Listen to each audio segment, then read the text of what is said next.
Rupee 7.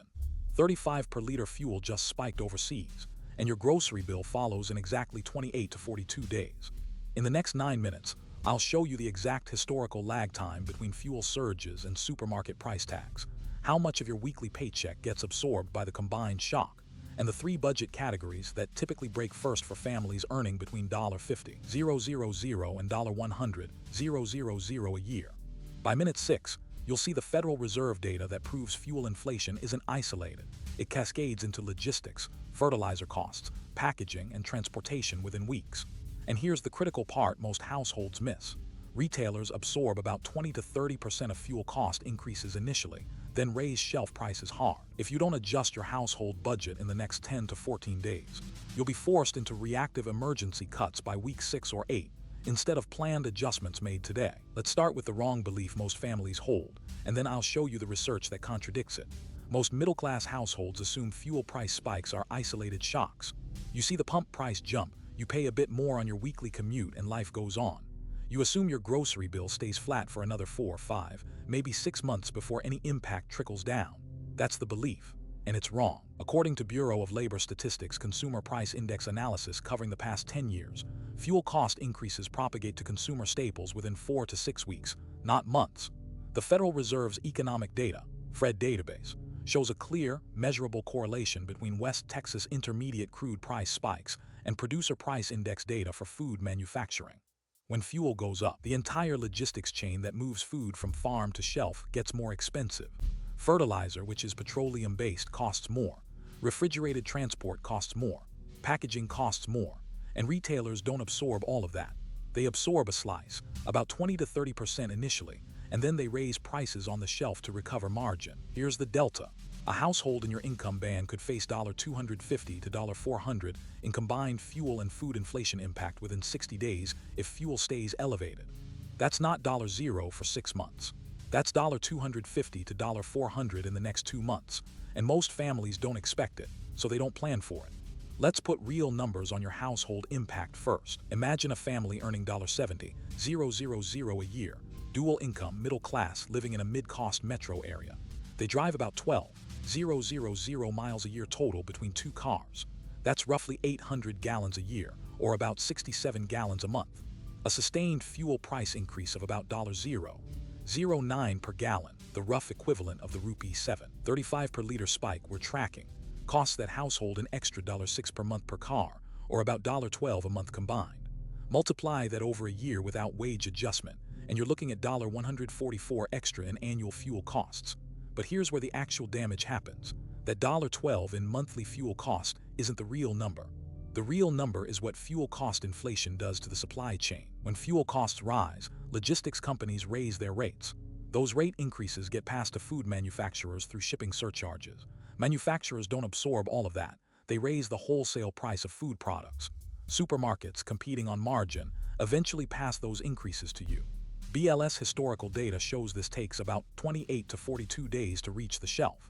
And when it does, it hits harder than the fuel increase itself. According to U.S.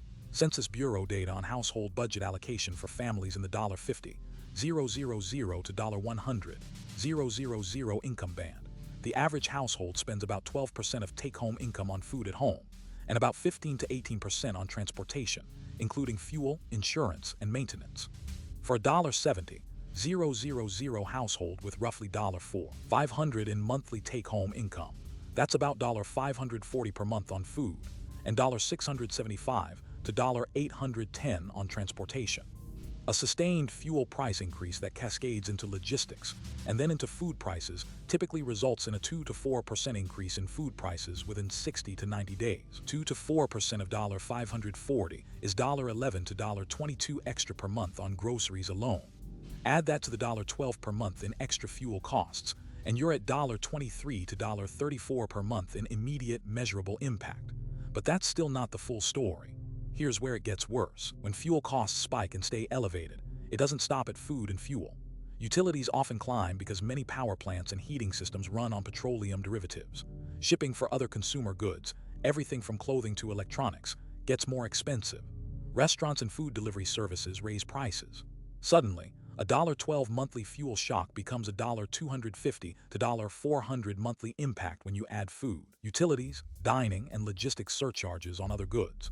Federal Reserve economic data analysis of past fuel spikes shows this multiplier effect compounds within the first 60 days. And here's the critical timing issue. Wages don't adjust for 8 to 12 weeks after inflation hits. Your paycheck stays flat for another 2 to 3 months while your costs rise now. That creates a cash flow squeeze right in the middle of your monthly budget, exactly where most families have zero flexibility. Now let's look at which 3 budget categories break first for households in your income band. According to American Community Survey data from the U.S. Census Bureau, families earning $50,000 to $100,000 allocate their discretionary income, money left over after housing, taxes, insurance, and utilities, in roughly this order. Groceries, 12% of take-home. Transportation, 15–18%. Then discretionary categories like dining out, entertainment, and personal care, 8–12% combined. When fuel and food inflation hits simultaneously, the first budget category to break is usually dining out and entertainment. Families cut back on restaurant visits, streaming subscriptions, and entertainment spending. That's usually 2 to 3% of take-home income, or $90 to $135 per month for a $70,000 household. That's easy to cut, so most families do it first. But if fuel inflation stays elevated for more than 60 days, which it often does, the squeeze pushes into the second category, discretionary healthcare and personal services. People delay dental checkups, skip routine eye exams, postpone non-emergency medical procedures. This is riskier because you're deferring care, not just cutting luxury spending. But families do it because they have to. The third category, and the most dangerous one, is debt repayment or emergency savings. If inflation persists past 90 days and wages still haven't adjusted, families start missing extra credit card payments, pausing college savings contributions, or drawing down emergency reserves. This is the red zone. According to Federal Reserve household debt data, about 40% of American families don't have $400 in emergency savings. A sustained 60 to 90-day cash flow squeeze pushes them into high-interest debt or forces them to liquidate retirement savings early, both of which carry real penalties. So here's the timeline you're facing. Days 114, fuel prices stay high. Days 15–28, grocery prices start rising as retailers begin passing through logistics costs. Days 29–42, the price increase hits the shelf hard. You see 2 to 4% increases on milk, bread, eggs, produce. Days 43–60, utilities and other service costs begin rising. Days 61–90, if fuel stays elevated. You've now been running a $250 to $400 monthly deficit for 2 months straight. Your savings are compressed, and you're considering cuts to healthcare or debt repayment. That's the window where reactive emergency cuts usually happen. But here's the key insight. That window is avoidable if you adjust your household budget in the next 10 to 14 days. If you know fuel inflation is likely to spread into food and utilities within 28 to 42 days, you can cut discretionary spending now. Restaurant visits, entertainment, non-urgent purchases before the inflation actually hits your grocery bill. You're making a planned adjustment instead of a panicked one. That means you don't dip into emergency savings in week 6, you don't defer healthcare in week 9, and you don't stress your debt repayment schedule. Let's look at the historical proof one more time to make sure this isn't just theory. The Federal Reserve's analysis of fuel spikes from 2008, 2011, and 2022 shows a consistent pattern. Crude oil prices spike 4 to 6 weeks before food price inflation reaches consumers. In 2008, West Texas Intermediate crude jumped from $60 to $145 per barrel between January and July.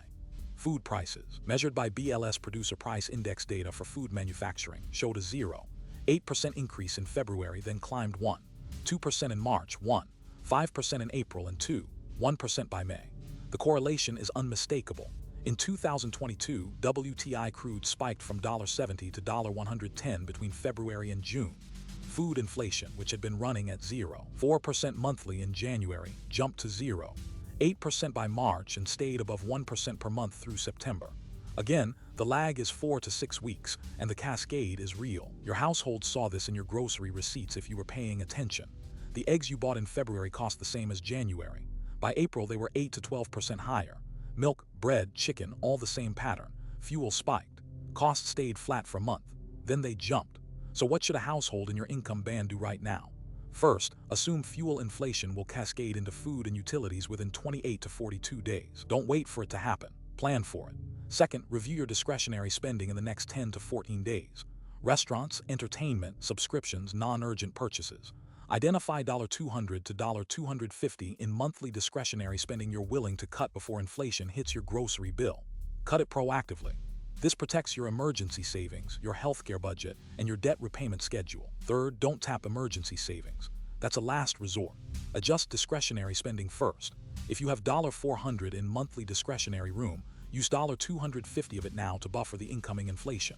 Fourth, if you carry credit card debt or other variable rate debt, make sure you have a plan to maintain minimum payments even if this inflation spike lasts longer than expected. Don't let debt repayment become the category that breaks. Fifth, monitor your grocery receipts weekly. Not every week, but every single week for the next 60 days.